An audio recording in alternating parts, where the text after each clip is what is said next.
चलिए स्टार्ट करते हैं, आगे बढ़ते हैं।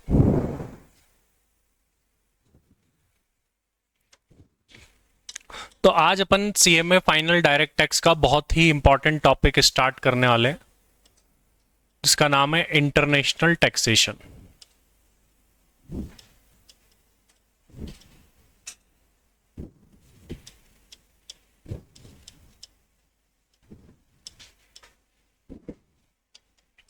इंटरनेशनल टैक्सेशन का आपके CMA final direct tax new syllabus के अंदर वेटेज हो गया है 40 मार्क्स का।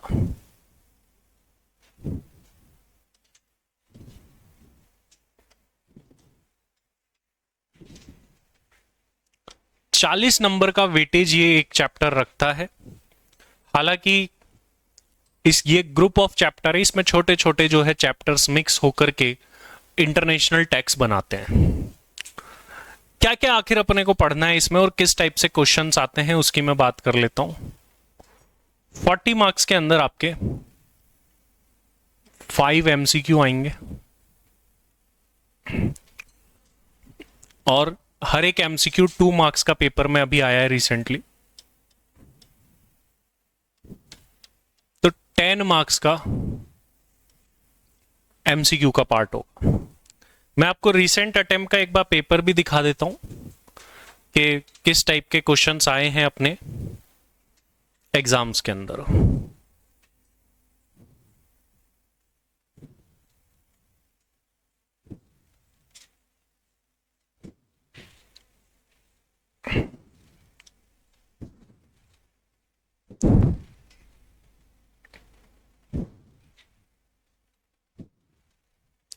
तो जो रिसेंट पेपर हुआ है वो हुआ है जून 24 का पेपर।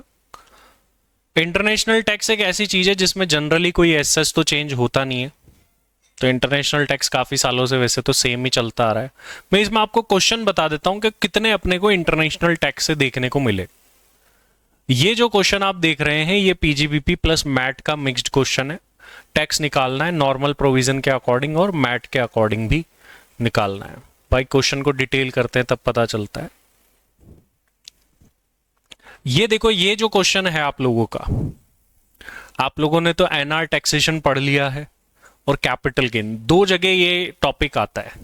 तो आप लोग तो एनआर टैक्सेशन पढ़ के बैठे हो, अगर कोई रिकॉर्डिंग में देख रहा हो तो वो इंटरनेशनल टैक्स के बाद में भी एनआर टैक्सेशन देख सकता है। तो ये क्वेश्चन अपन पढ़ते हैं TT buying rate TT selling rate वाला, सेक्शन 48 का प्रोविजन नंबर 1 का क्वेश्चन 7 मार्क्स का, तो यहां से आया है। इसे हम बोलेंगे इंटरनेशनल टैक्स से आया है। इंटरनेशनल टैक्स का ही पार्ट है एनआर टैक्सेशन। तो जो आपने एनआर टैक्सेशन पढ़ लिया है वो इंटरनेशनल टैक्स का ही पार्ट है, नॉन रेजिडेंट से रिलेटेड। तो 7 मार्क्स का तो ये कंसेप्ट आया है।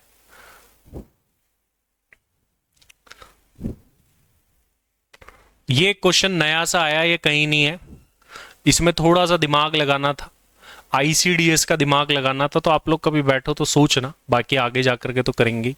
ये थ्योरी क्वेश्चन है। 6 का ए जो है वो थ्योरी क्वेश्चन है, बायलैटरल रिलीफ, जो कि अभी अपन डीटीडब्ल्यू के अंदर पढ़ने वाले। ये 7 मार्क्स का और आ गया, तो 7 + 7 14 मार्क्स हो गए। ये अगेन एक और डीटीडब्ल्यू का क्वेश्चन है, 7 मार्क्स का। ये जो 14 मार्क्स के क्वेश्चन है ये डीटीडब्ल्यू से है, और डीटीडब्ल्यू इंटरनेशनल टैक्स का पहला चैप्टर होने वाला है। कोई बहुत बड़ा चैप्टर नहीं है, 4-5 क्लास का टॉपिक है, और वो 4-5 क्लास के टॉपिक में से 14 मार्क्स के क्वेश्चन है। और अभी तक मैं इंटरनेशनल टैक्स से रिलेट करूं तो 21 मार्क्स के ये हो चुके हैं। देन 7A की हम बात करें, ये भी इंटरनेशनल टैक्स का है, 7 मार्क्स का ये है। 7B भी इंटरनेशनल टैक्स का है, 7 मार्क्स का ये है। तो 14 + 14 28 मार्क्स का ये हो रहा है। 10 मार्क्स के एमसीक्यू है, तो ऐसे हो गए 38। और हम एनआर टैक्सेशन को भी इसी में जोड़ देते हैं तो 44 मार्क्स, मतलब 44 मार्क्स का पेपर अप्रोक्सीमेट आपका इसमें से आना है इंटरनेशनल टैक्स से। मैंने एनआर टैक्सेशन को भी इसी का पार्ट माना है क्योंकि वो भी नॉन रेजिडेंट से रिलेट करता है। फिर ये केस लॉज है, केस लॉज में बेसिक नॉलेज से देना होता है, और मैं एडवाइज करता हूं कि इसको छोड़ दे, क्योंकि ये केस लॉज ऐसे एज सच काम के नहीं रहते। तो इसमें कभी भी कुछ भी आ सकता है, कोई फिक्स नहीं है। हालांकि कोई आप आंसर करना चाहो तो जो आप प्रोविजन पढ़ते हो उन्हीं का यूज करके इसके आंसर निकलते हैं, बट ये क्वेश्चन ज्यादा छोड़ना ही सही रहता है, क्योंकि इसमें एग्जामिनर आपको पूरे नंबर नहीं देगा, आप कैसे ही कुछ भी कर लो। तो इसको अपन छोड़ देते हैं, एक क्वेश्चन ये और एक क्वेश्चन हम हमारे अकॉर्डिंग छोड़ सकते हैं, 2 क्वेश्चन छोड़ने के ऑप्शन मिलते हैं। किसी अटेम्प्ट में केस लो आते हैं, किसी में नहीं आते, ये भी सिस्टम है। अभी आ गए, पहले कई बार नहीं आए थे, तो ये ऐसे चलता रहता है। तो आप ये टोटल पेपर अगर देखो, अच्छा इसमें जो क्वेश्चन है ऐसा नहीं होगा कि आपको as it is copy paste होकर के मिल जाएगा, आपको दिमाग लगाने पड़ते हैं इन क्वेश्चंस के अंदर, कुछ एडजस्टमेंट्स होते हैं वो करने पड़ते हैं, प्रोविजन से ही होते हैं, बट एज इट इज मिलने के चांसेस नहीं होते हैं। आप ऐसा सोचो कि जैसा क्वेश्चन मैंने क्लास में करा वैसा एज इट इज मिल जाए, नहीं मिलेगा। आपको सोचना पड़ेगा, दिमाग लगाना पड़ेगा। फाइनल के लगभग हर सब्जेक्ट में ये है, आपको कभी एज इट इज क्वेश्चन नहीं मिलेगा, हाँ उसके जैसे पैटर्न का ही मिलेगा, उसी क्वेश्चन की नॉलेज काम आएगी, but same as it is question बहुत ही रेयर मिलते हैं। तो आप कभी भी इस भरोसे ना रहे कि सर जो क्लास में कर रहे हो वो एज इट इज मिलेगा, क्या नहीं, उसी पैटर्न का दूसरा क्वेश्चन मिलेगा, या उसी नॉलेज को यूज करना होगा जिस क्वेश्चन पे होगा। और कभी कभार एज इट इज भी मिल जाते हैं, तो वो मिल जाए तो बहुत बढ़िया काम है। तो जो हम क्वेश्चन बैंक में करेंगे, अगर आपने पूरी क्वेश्चन बैंक कवर करी है इंटरनेशनल टैक्स की, तो आपको सब कुछ मिलना उसी में से है, बट पैटर्न जो है आपको थोड़ा सा डिफरेंट मिल सकता है, नॉलेज वही यूज करनी। तो अगर मैं इसका टोटल देखूं पार्ट इंटरनेशनल टैक्स का, 5 तो एमसीक्यू आ गए, 5 डिस्क्रिप्टिव आ गए,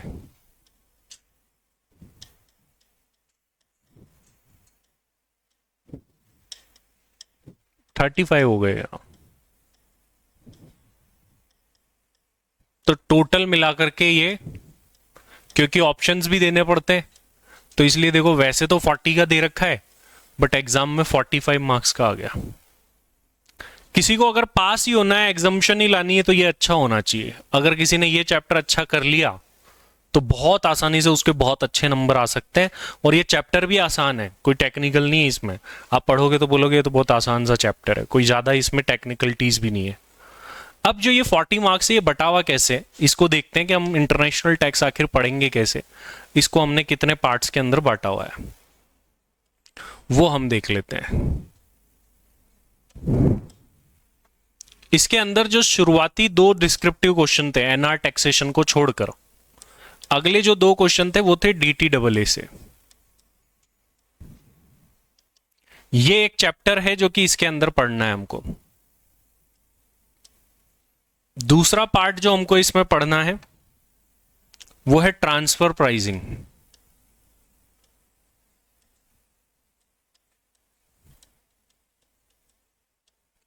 अगले जो 2 क्वेश्चंस थे 14 मार्क्स के, वो इसमें से थे। इसके अलावा नेक्स्ट टॉपिक जो हमको पढ़ना है दैट इज गार। थियोरटिकल ज्यादा है ये, जनरली एक्सेप्टेड अवॉइडेंस रूल्स।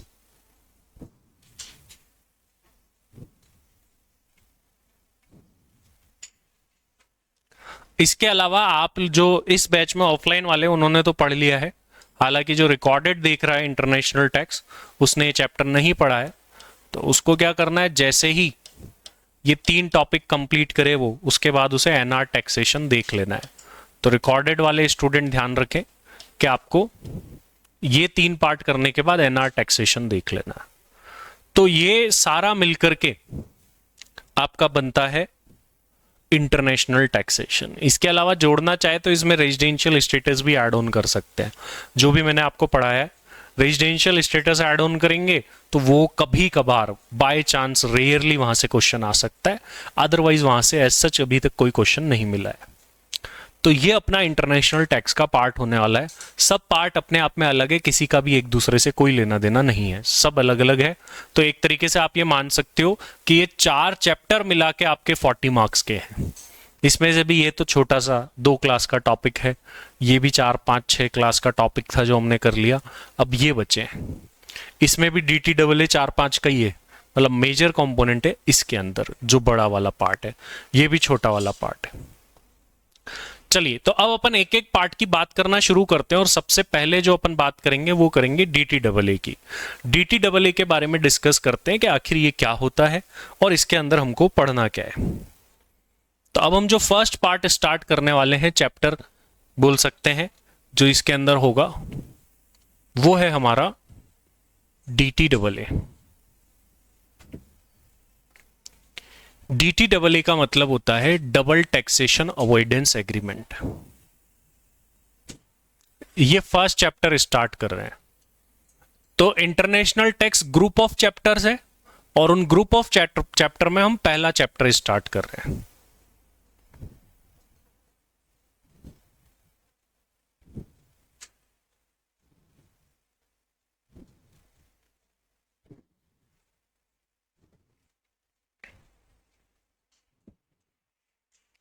चलिए इसके बारे में जानते हैं, डबल टैक्सेशन अवॉइडेंस एग्रीमेंट। इस टॉपिक का जन्म क्यों हुआ, ये टॉपिक आखिर आया ही क्यों, पहले इसके बारे में बात करते हैं कि ऐसी क्या प्रॉब्लम है जिसकी वजह से ये टॉपिक आया है। कोई भी कंट्री किस बेस पर टैक्स लेती है, किसी भी पर्सन से किस बेस पर टैक्स ले सकती है, क्या ऐसी चीज है, कौन सी ऐसी चीज है जो अधिकार देती है किसी भी कंट्री को टैक्स लेने का। आप किसी से भी टैक्स ले सकते हो क्या दुनिया में, तो किससे ले सकते हो, रेसिडेंट से। कोई भी कंट्री अगर टैक्स लेती है तो पहली बात तो किस बेस पे ले सकती है, रेसिडेंस बेसिस पर। पहली चीज, एक और बेस होता है। आप जब रेजिडेंशियल स्टेटस में सेक्शन 5 पढ़ते हो तो वहां पर एक बात पढ़ते हो कि कोई भी इनकम इंडिया में अक्रू या रिसीव्ड हो जाए तो सबको टैक्स देना होता है, चाहे नॉन रेजिडेंट ही क्यों ना हो। मतलब उस इनकम पर तो हम नॉन रेजिडेंट से भी टैक्स ले रहे हैं जो क्या हो गई हो इंडिया में अक्रू या रिसीव्ड हो गई हो। तो दूसरा गवर्नमेंट जिस बेसिस पर टैक्स लेती है वो होता है अक्रूवल बेसिस। मतलब कोई भी गवर्नमेंट दो बेसिस पर टैक्स ले सकती है लोगों से, या तो वो व्यक्ति उस कंट्री का रेसिडेंट होगा या फिर उस पर्सन की इनकम अक्रू कहां हुई होगी, उस कंट्री में हुई होगी जो कंट्री टैक्स ले रही। तो विश्व में पूरी दुनिया में टैक्स दो बेसिस पर लिया जाता है। पहला तो होता है सोर्स बेसिस, इनकम कमाने का सोर्स उस कंट्री में हो, दूसरे को हम बोलते हैं रेसिडेंस बेसिस। तो सबसे बेसिक बात तो पहले हमको ये पता होनी चाहिए, इसके बारे में जान लेते हैं। जैसे सपोज करिए कि ये एक पर्सन है मिस्टर राज। अब मिस्टर राज के साथ में क्या है कि मिस्टर राज रेसिडेंट है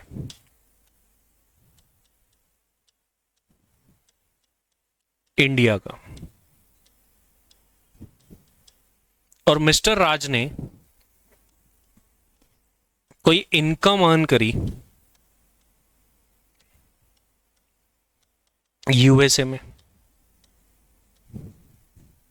अब मिस्टर राज से जो एज ए रेसिडेंट है, तो हमने क्या पढ़ रखा है, अगर कोई भी रेसिडेंट होता है तो उसकी तो वर्ल्ड वाइड इनकम पर टैक्स लगता है।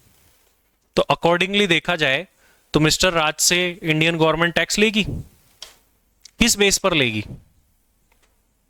क्या ऐसा अधिक चीज है जिसके बेस पर टैक्स ले रही, जबकि राज ने तो यहां पैसा कमाया ही नहीं। किस बेस पर लेगी, Indian government will charge tax on which basis, tax on residents basis. उसको बोलेंगे भाई आप रेसिडेंट हो इसलिए हम आपसे टैक्स ले रहे हैं, जबकि उसने वो टैक्स यहां पर अर्न ही नहीं करा। दूसरा, यूएस गवर्नमेंट भी टैक्स लेगी क्या इससे? यूएस गवर्नमेंट अगर टैक्स लेगी तो किस बेसिस पर लेगी, इनकम को कमाने का सोर्स उसकी कंट्री में। तो यहां पर क्या होगा, यूएस गवर्नमेंट चार्ज करेगी टैक्स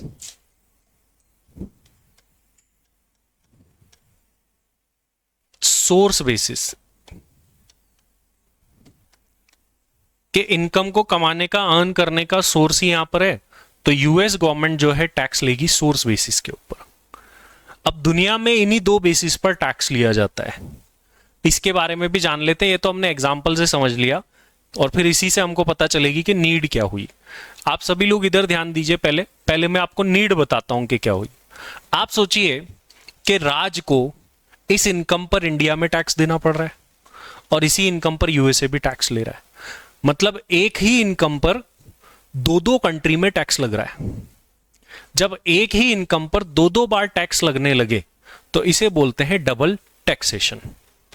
अब क्या होता है कि बहुत सारी कंट्रीज ने मिलकर के सोचा कि यार ऐसे तो फिर लोग इंटरनेशनली काम ही कैसे करेंगे, एक जगह टैक्स लगा दूसरी जगह टैक्स लगा, तो ऐसी चीजें ना हो, डबल टैक्स ना लगे, इसके लिए क्या करती है कंट्रीज एक साथ बैठ करके एक एग्रीमेंट बनाती है so that they can avoid this double taxation.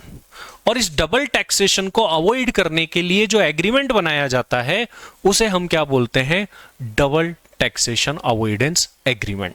तो इस चैप्टर का जन्म क्यों हुआ, इस चैप्टर का जन्म हुआ कि ये दुनिया में जो डबल टैक्सेस लग रहे हैं ना, दो दो बार टैक्सेस लग रहे हैं, क्यों ना इनको एलिमिनेट करें, क्यों ना इनको अवॉइड करें।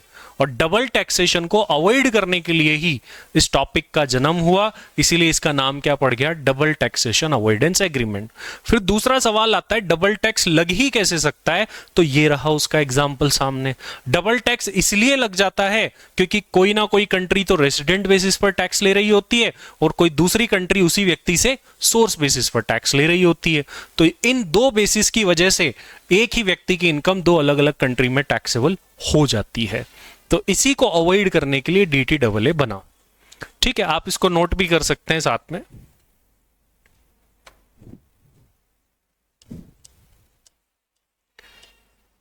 टैक्स ऑन इनकम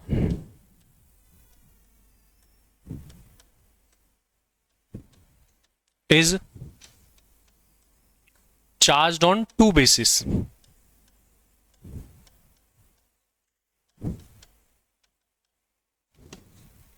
वो दो बेसिस क्या है जिनके बेस पर टैक्स चार्ज किया जाता है।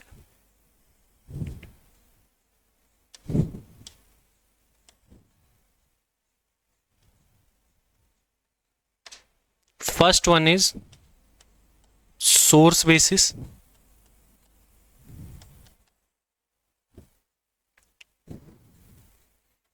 Second one is residence basis.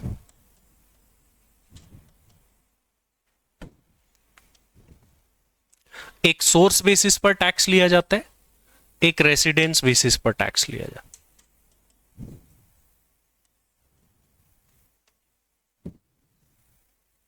Source basis में क्या होता है, सच कंट्री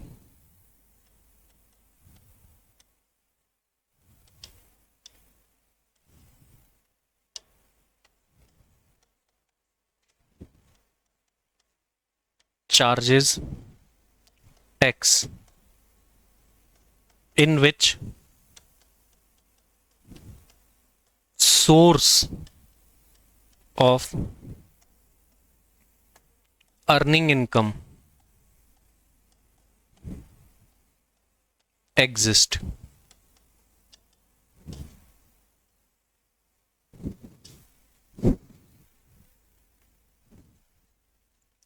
वहीं दूसरी तरफ हम देखें, रेसिडेंस बेसिस में क्या होता है, रेसिडेंस बेसिस में होम कंट्री, जो उस व्यक्ति की होम कंट्री होती है,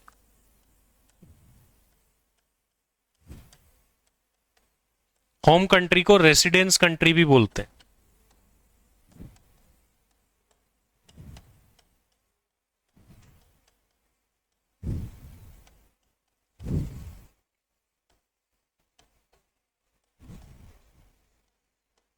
किस बेसिस पर करते हैं, रेसिडेंशियल स्टेटस बेसिस पर।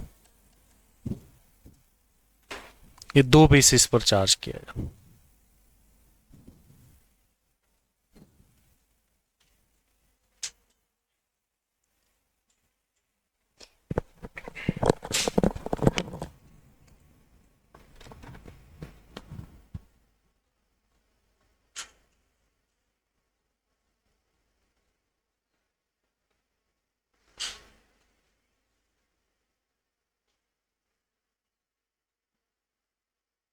हेलो, हाँ सर,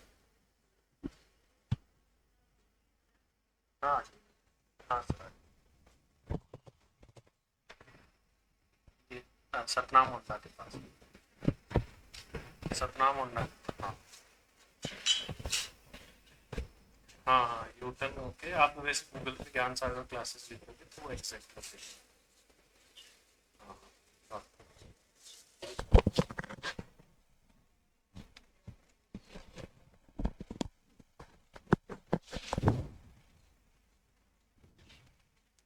अब देखिए, हमें यह पता चल गया कि दुनिया में दो बेसिस पे टैक्स लगता है। एक ही पर्सन पर दो बार टैक्स क्यों लग जाता है? क्योंकि एक कंट्री उस पर सोर्स बेसिस पर टैक्स लगा रही होती है, दूसरी कंट्री रेसिडेंस बेसिस पर टैक्स लगा रही होती है, इस वजह से लग जाता है। अब बात करते हैं, कई बार एक कंट्री में भी दो बार टैक्स लग सकता है, जरूरी नहीं है कि हमेशा दो ही कंट्री हो। इसीलिए अपना एक और चीज को जानना जरूरी है, types of double taxation. Double taxation कितने प्रकार के होते हैं, कितने तरीके से दो बार टैक्स लगाया जाता है?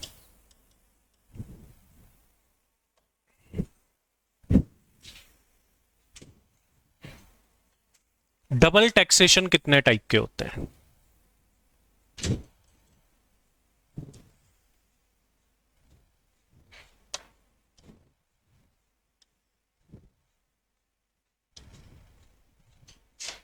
एक को हम बोलते हैं economical double taxation.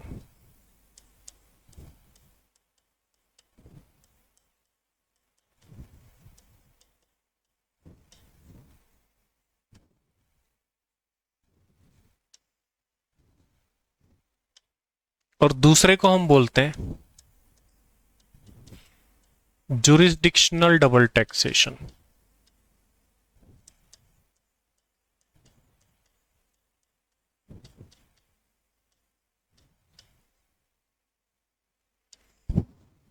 Economic double taxation and jurisdictional double taxation, ये डेफिनेशन वाइज बता देता हूं मैं, टेक्निकल थोड़ा सा लिखवा देता हूं आपको, क्योंकि एग्जाम में आजकल टेक्निकल लैंग्वेज भी काम आ रही है।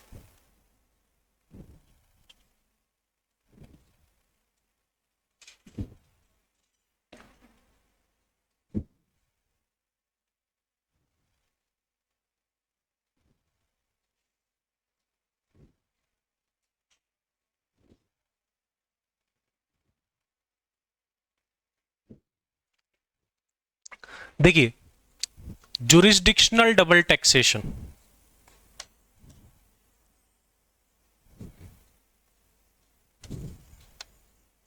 Same income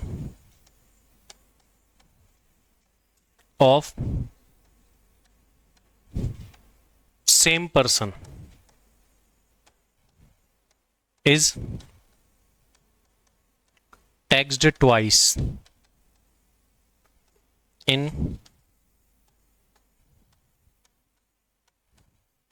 more than one country।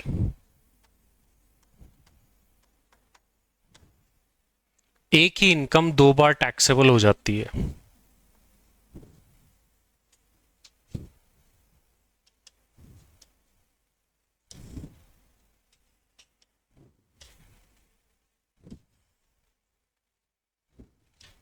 Next is same income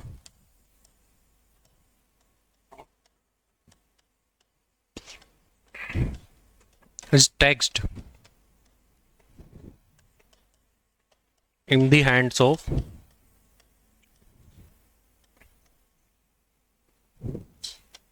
two different person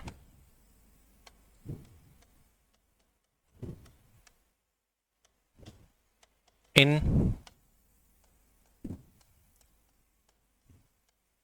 more than one country। इसका मतलब बताओ, कोई पढ़ के क्या कहना चाह रहा है?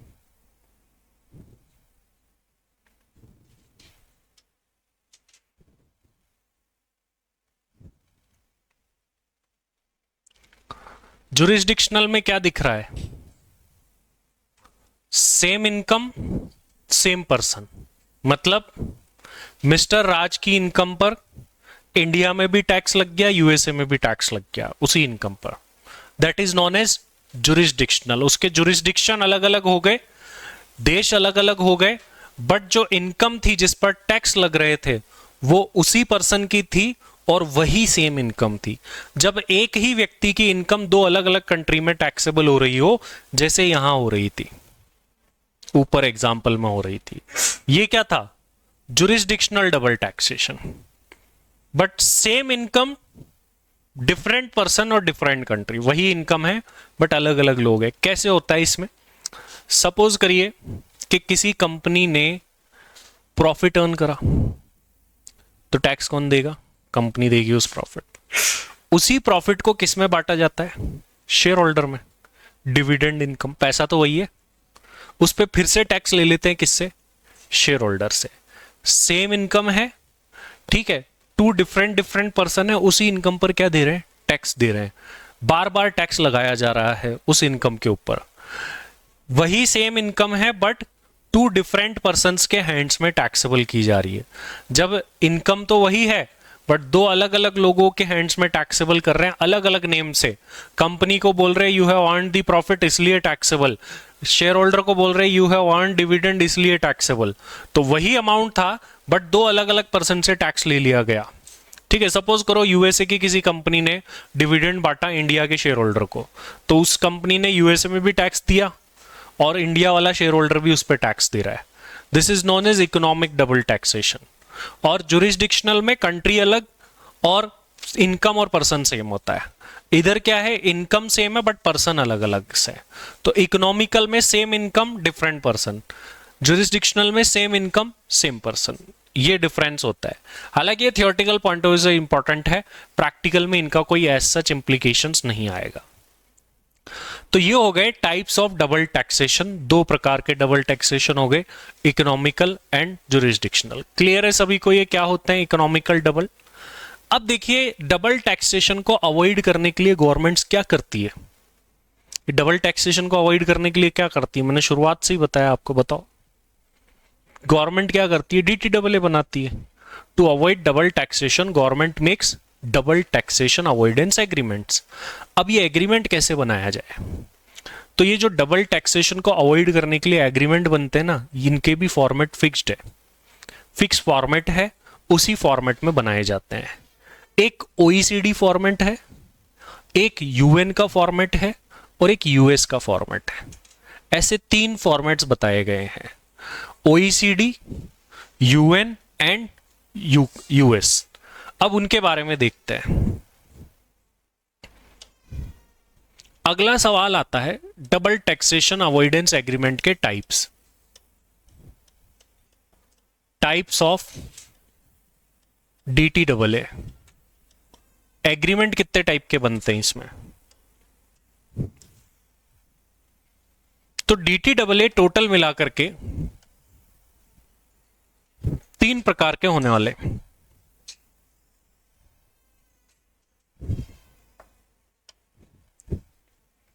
फॉर्मेट भी बोल सकते हैं अपन इसको, मैं हेडिंग में लिख भी दूंगा formats of डीटीडब्ल्यूए।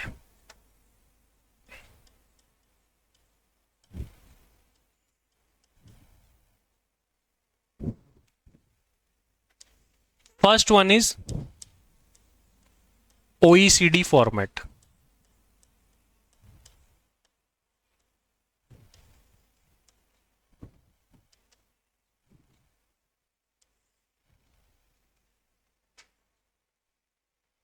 Second one is UN format.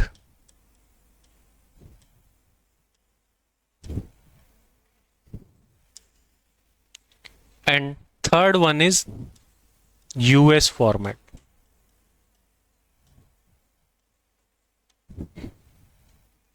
ये तीन प्रकार के एग्रीमेंट के फॉर्मेट फॉलो होते हैं।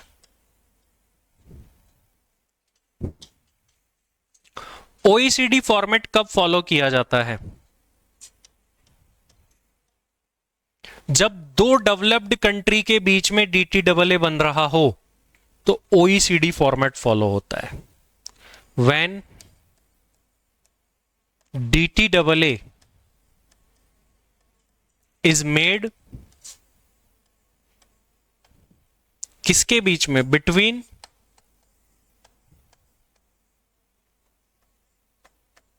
To developed countries.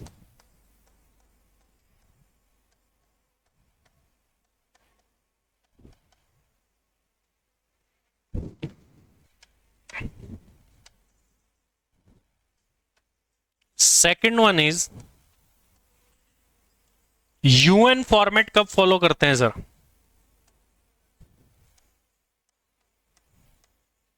when DTAA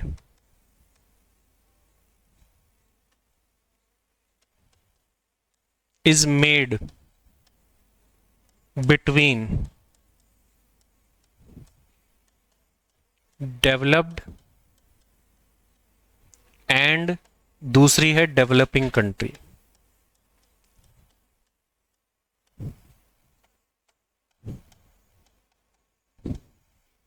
और यूएस बोलता है कि भाई बाकी सब तुम्हारा देखो, हमारा फॉर्मेट अलग है। यूएस बोलता है हम तो हमारा फॉर्मेट फॉलो करेंगे, कोई भी कंट्री अगर हमारे साथ में DTAA करना चाहती है तो when DTAA of any country is made with USA, तो यूनाइटेड स्टेट्स ऑफ अमेरिका के साथ में अगर आप बनाते हैं DTAA तो उन्हीं का खुद का फॉर्मेट है, वही फॉर्मेट फॉलो करना पड़ेगा। बात आती है OECD का मतलब क्या है।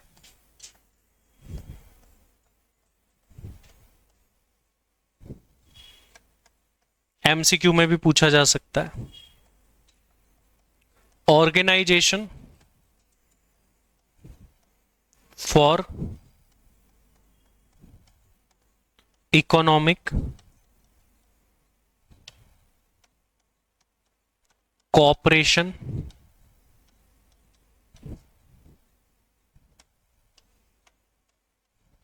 And development.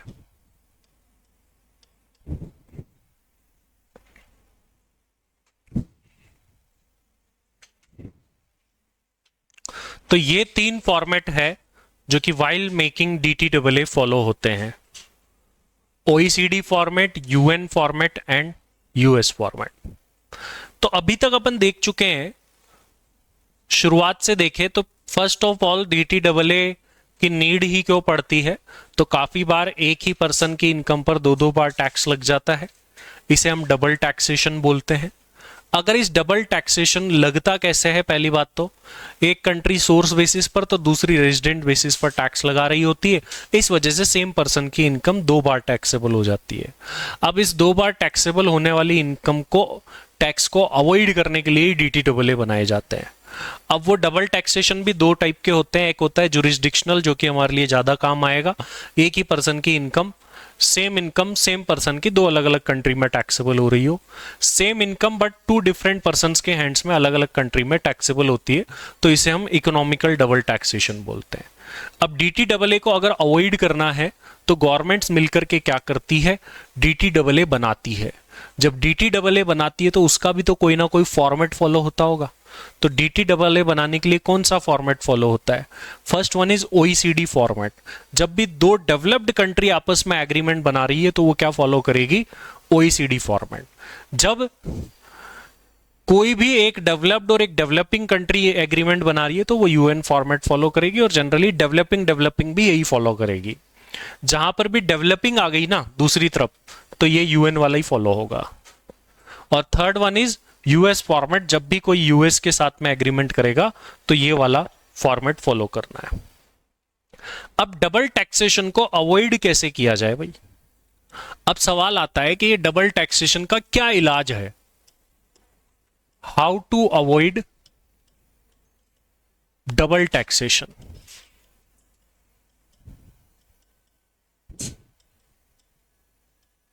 जो डबल बार टैक्स लग रहा है उसको अवॉइड कैसे करें?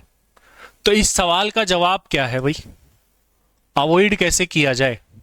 तो कंट्रीज इस डबल टैक्सेशन को अवॉइड करने के लिए देती है रिलीफ्स। टैक्स पेयर को, असेसीज को रिलीफ्स दी जाती है डबल टैक्सेशन अवॉइड करने के लिए। तो यहां पर क्या बात निकल करके आई? For avoiding double taxation relief is being given। Relief दी जाती है डबल टैक्सेशन को अवॉइड करने के लिए। रिलीफ कैसे देते हैं भाई? अगला सवाल ये आ गया। इसके लिए हम पढ़ते हैं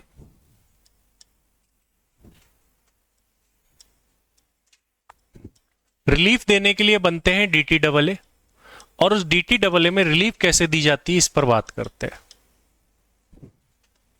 रिलीफ कितने टाइप की होती है ताकि डबल टैक्सेशन को अवॉइड किया जा सके। डबल टैक्सेशन को अवॉइड करने के लिए दो तरीकों से रिलीफ दी जाती है, दो रास्ते हैं जिससे डबल टैक्सेशन को अवॉइड किया जा सकता है। वो रास्ते आखिर क्या है उनके बारे में जानते हैं। यही अपने प्रैक्टिकल का रास्ता भी है, प्रैक्टिकल में यही आने वाले हैं। First one is bilateral relief.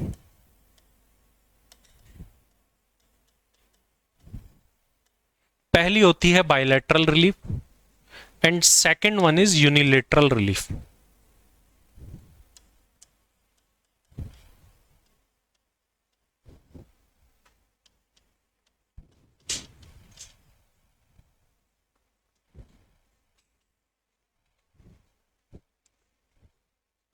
Bilateral relief and unilateral यही प्रैक्टिकल में आने वाली है।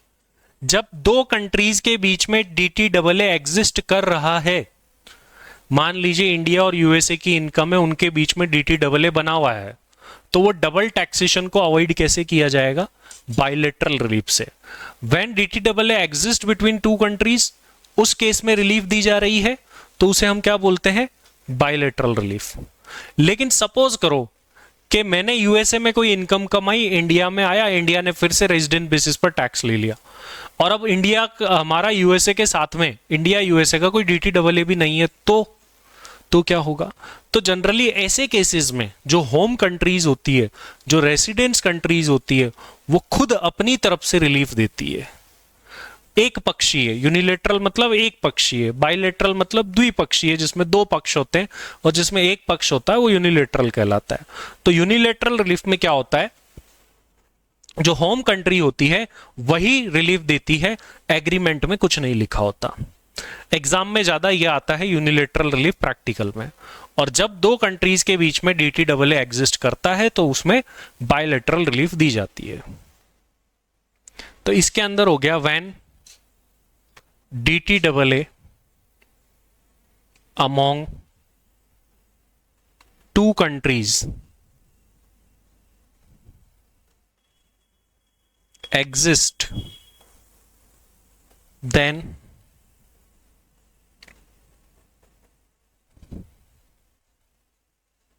bilateral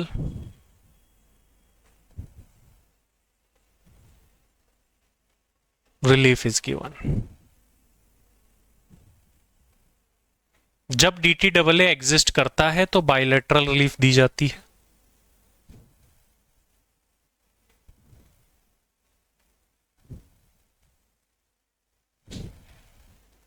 दूसरी तरफ हम बात करें when there is no DT double A among two countries. जब दो देशों के बीच में कोई डीटी डबल ए है ही नहीं, then in this situation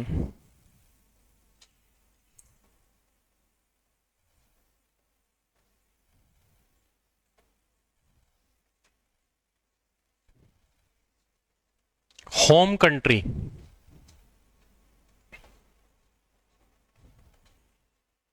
allow some relief and such relief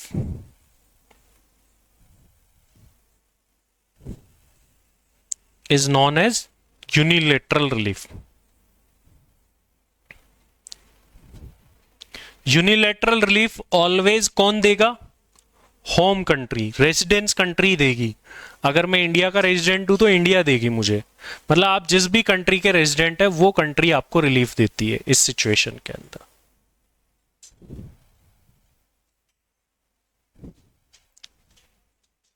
Harshal, economic double taxation की हमने बात करी थी, प्रॉफिट एंड डिविडेंड सेम ही है। एक पर्सन के हैंड्स में फॉरेन कंपनी ने डिविडेंड बांटा तो एक तो फॉरेन में टैक्सेबल हो गया, देन डिविडेंड शेयर होल्डर को मिला तो फिर से उसके लिए टैक्सेबल हो गया। तो same income but different persons और टैक्सेबल हो गया। हाँ जी, इतनी बात सभी को क्लियर है क्या? बताइए फटाफट से, क्विकली देख लीजिए अभी तक इस क्लास में जो भी हमने पढ़ा है। इससे रिलेटेड आपका कोई डाउट है तो आप पूछ सकते हैं। अभी तक देखिए इसमें जो भी शुरुआत से पढ़ा है देख लीजिए, बेसिक फंडामेंटली आपको चीजें क्लियर होनी चाहिए, क्योंकि इसमें प्रैक्टिकली आएगा। अब आगे से प्रैक्टिकल पार्ट स्टार्ट हो जाएगा कि कैसे रिलीफ दी जाती है। प्रैक्टिकल क्वेश्चन आएगा जिसमें इनकम्स की डिटेल दी हुई होगी। बायलेटरल के आने के बहुत ही कम चांस होते हैं, वो सिंपल भी होता है। यूनिलेटरल के ही ज़्यादा आने के चांस होते हैं। बहुत सारे प्रैक्टिकल क्वेश्चन करेंगे आराम से, 10 12 15 प्रैक्टिकल क्वेश्चन है इसके अंदर यूनिलेटरल में। बायलेटरल में तो ज़्यादा है ही नहीं, तो उन क्वेश्चंस को अपन करने वाले हैं। तो एक बार फटाफट से देख लीजिए, इससे आगे नेक्स्ट क्लास में बढ़ेंगे और नेक्स्ट क्लास में अपन इसका प्रैक्टिकल पार्ट स्टार्ट करेंगे।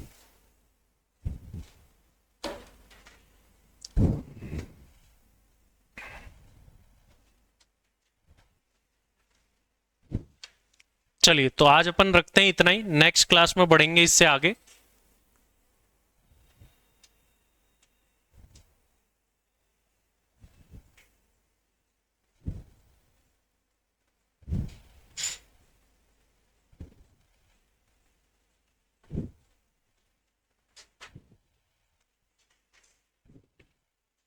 इस चैप्टर के सारे नोट्स हम नोटबुक में लिखने वाले हैं, तो आप ध्यान रखें कि आपको नोटबुक लानी है।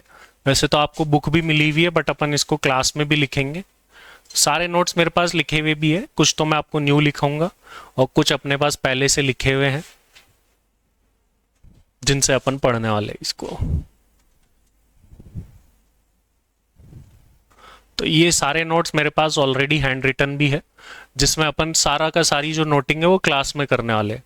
जो भी रिकॉर्डेड वाले बच्चे देख रहे हैं वो भी ध्यान रखें कि वो भी ये नोटिंग जो है क्लास के अंदर ही करनी है। तो सारे नोट्स अपने को नोट करने हैं। एक्स्ट्रा क्वेश्चन भी कराऊंगा मैं इसमें, जितने अपने स्टडी मैट में वो तो बहुत कम है, उसके अलावा क्वेश्चन बैंक में मैंने डाले हुए हैं। अपार्ट फ्रॉम दैट भी, मतलब इसको जितना जहां से कर सकते हो वहां से कर लो, क्योंकि ये 45 मार्क्स का एक चैप्टर है। मतलब एक चैप्टर 45 नंबर का होना बड़ी बात है। इंटरनेशनल टैक्सेशन ज़्यादा से ज़्यादा 25 क्लासेस का होगा ये, तो आप 25 क्लासेस के अंदर 45 नंबर कवर कर रहे हैं, तो ये आपके लिए बहुत इंपॉर्टेंट हो जाता है। इसलिए ठीक है, चलिए इससे आगे हम बढ़ेंगे नेक्स्ट क्लास में। आज हम करेंगे इतना ही।